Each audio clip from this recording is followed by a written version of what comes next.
Corporate compliance. A corporate compliance program is designed to discover, remedy, and deter non-compliant, unlawful, or criminal conduct. Corporate compliance is an umbrella program that ensures our compliance with all laws and regulations, all policies and procedures, all billing rules, and all ethical standards.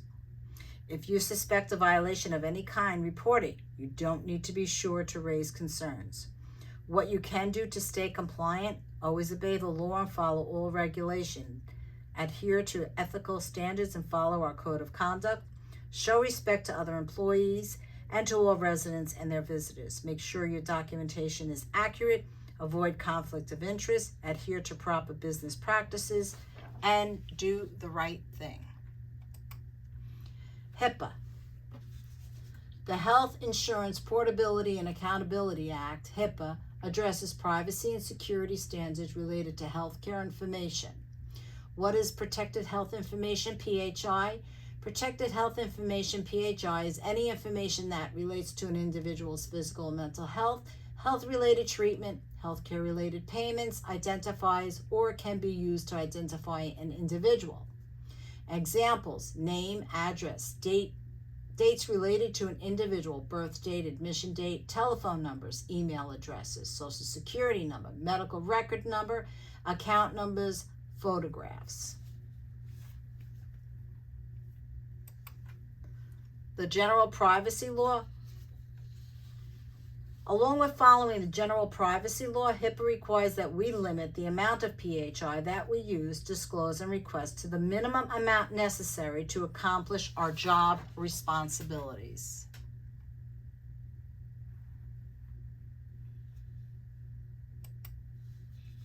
Electronic security. Electronic security is everyone's responsibility. Below are general guidelines to help ensure that electronic security best practices are followed. Keep your password private. Do not share your password with anyone. Log off at the end of your shift or when you're away from your workstation. Appropriate safeguards must be taken to prevent unauthorized access of PHI when sending or receiving via fax. Use a fax cover sheet with confidentiality disclaimer and all PHI fax outside the facility. Protect your computer screen from unauthorized users.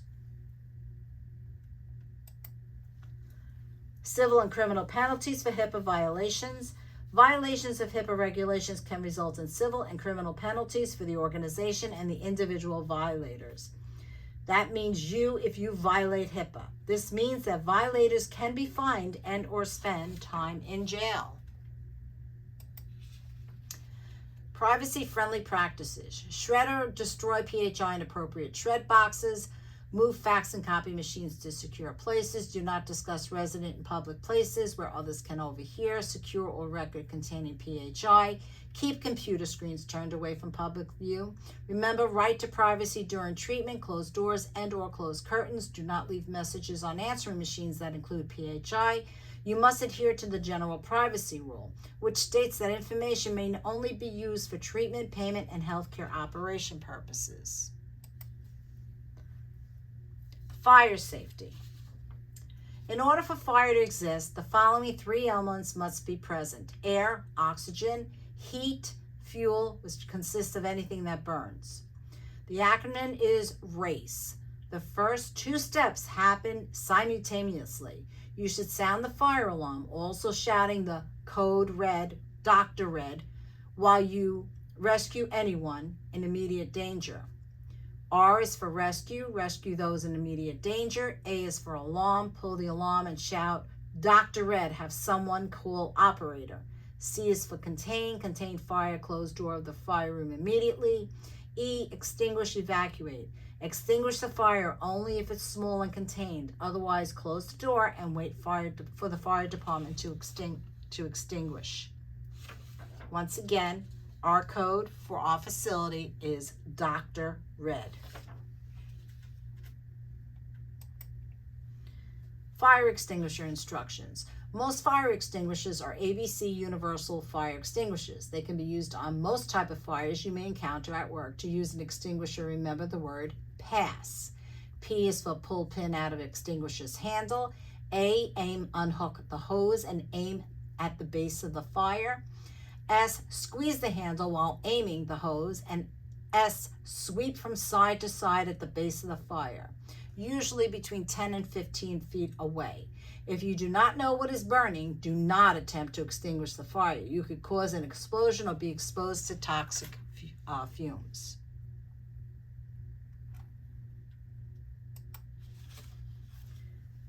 Infection control. Standard precautions is a standard of care designed to protect healthcare staff and residents from pathogens that can be spread by blood or any other body fluid, excretion, or secretion.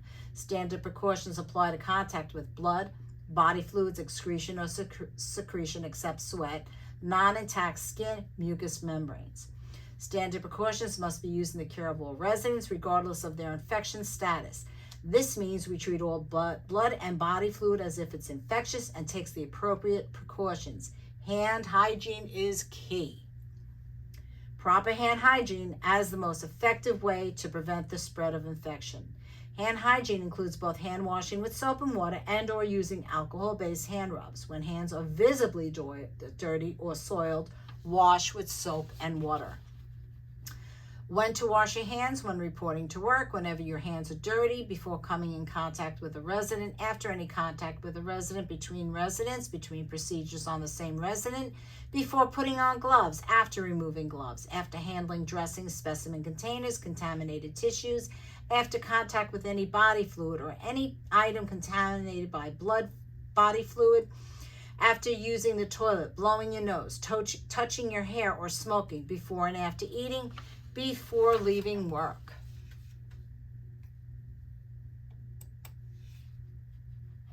Hand washing will be reviewed and a competency will be done after orientation.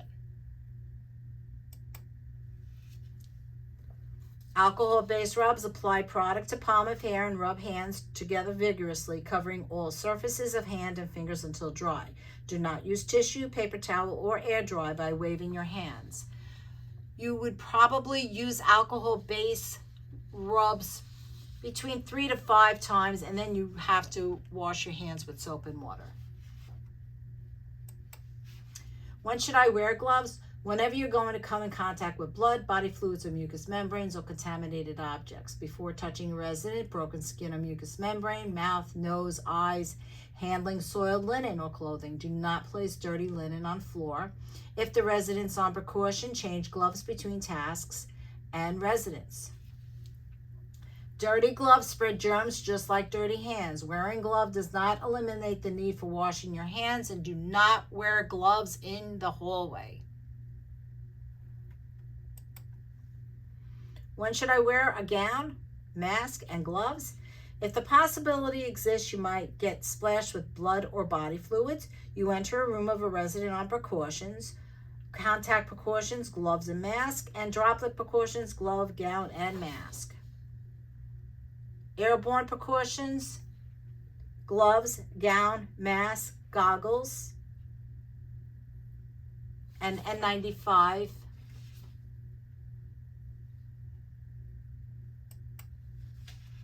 Transmission-based precautions.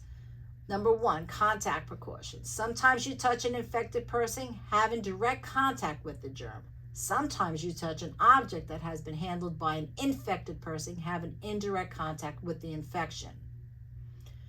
For example, wound, pink eye, MRSA, C. diff. Precautions: hand washing, gloves, and gown. Droplet precautions. Some germs can only travel short distances through the air, usually not more than a few feet. Example: sneezing, coughing, talking.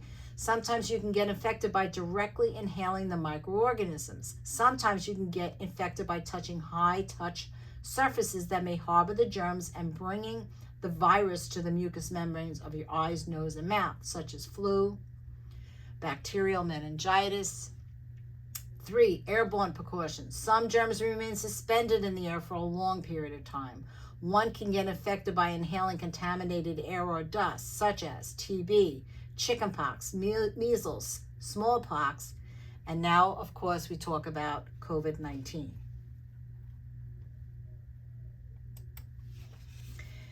Handle sharps properly. Sharps are items that can penetrate the skin, including needles, scalpels, pointed or edged plastic, instruments, or broken glass. Sharp containers must be closable, puncture resistant, leak-proof on sides and bottoms, must be labeled and color-coded. Sharp containers should be replaced when 2/3 full. Needles should never be recapped. Broken glass should not be picked up with your hand, and razors need to be disposed of in sharps containers. What to do when injured by a sharp at work? Clean site with soap and water. Report the injury to your supervisor immediately. Timely reporting of sharp's injury is crucial for proper management. Must be seen by healthcare practitioner within 1 to 2 hours after exposure to needle stick. Dispose of waste properly.